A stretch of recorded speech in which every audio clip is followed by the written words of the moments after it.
গত বছরের 5 আগস্ট ছাত্র জনতার আন্দোলনের মুখে দেশ ছেড়ে ভারতে পালিয়ে যান ফ্যাসিস্ট শেখ হাসিনা। এর মাধ্যমে 15 বছরের বেশি ক্ষমতায় থাকা আওয়ামী লীগ সরকার ক্ষমতার মসনদ হারায়। হাসিনা পালানোর পর দলের শীর্ষ পর্যায়ের অনেক নেতা ভারত সহ বিভিন্ন দেশে পালিয়ে যান। তবে দেশের বাইরে অবস্থান করলেও আওয়ামী লীগকে আবারও দেশে ক্ষমতায় বসানোর জন্য নানা ষড়যন্ত্র চালিয়ে যাচ্ছেন ফ্যাসিস্ট হাসিনা ও তার সহযোগীরা। দেশে অবস্থান করা নেতাকর্মী ও আওয়ামী ঘনিষ্ঠদের সঙ্গে যোগাযোগ অব্যাহত রাখছেন হাসিনা।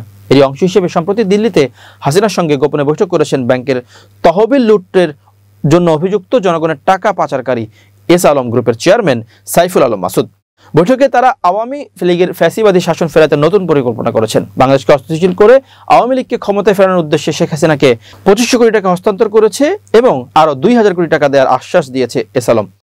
একটি বিশ্বস্ত সূত্র জানিয়েছে যে পবিত্র ওমরা পালন করার দোহাই দিলেও সাইফুল আলম মাসুদের মক্কা যাওয়ার উদ্দেশ্য ছিল সম্পূর্ণ ভিন্ন। তিনি সেখানে যান মূলত দেশ থেকে পালানো আওয়ামী লীগের নেতাদের সাথে সাক্ষাৎ করতে। মক্কার ফেয়ারমন্ট হোটেলে তিনি বসে পলাতক আওয়ামী নেতাদের সাথে সাক্ষাৎ করেন।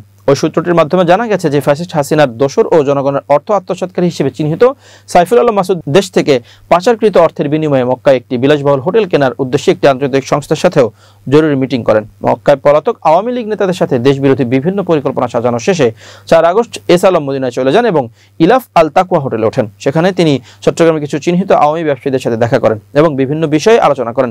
দুদিন সেখানে অবস্থান শেষে 6 আগস্ট তিনি দুবাইতে চলে যান। আরব আমিরাতের দুবাইতে কোনো রকম বিলম্ব না করে 6 আগস্ট বিশেষ ফ্লাইটে ভারতের রাজধানী নয়াদিল্লিতে পৌঁছান এস আলম। প্রাপ্ত তথ্য অনুসারে দিল্লি সফরে তার সঙ্গে ছিলেন স্ত্রী ফারজানা পারভিন সহ তাদের ছোট ছেলে ও ইসলামী ব্যাংকের সাবেক একজন চেয়ারম্যান। দিল্লিতে নেমে তারা ওঠেন ভারতের বিখ্যাত 5 তারকা হোটেল দি ওবেরেই নিউ দিল্লিতে। আর সেখানে থেকে শুরু হয় এস আলমের এই সফরের মূল এজেন্ডা।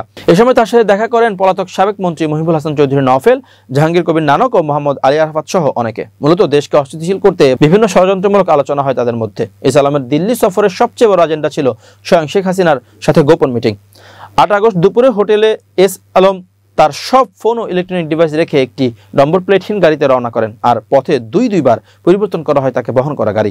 অবশেষে তাকে বহনকারী গাড়িটি পৌঁছায় এলবিজেড এ অবস্থিত হাসিনার বাসভবনে। সেখানে এস আলম বেলা 1টা থেকে সন্ধ্যা 6টা 27 মিনিট পর্যন্ত অবস্থান করেন।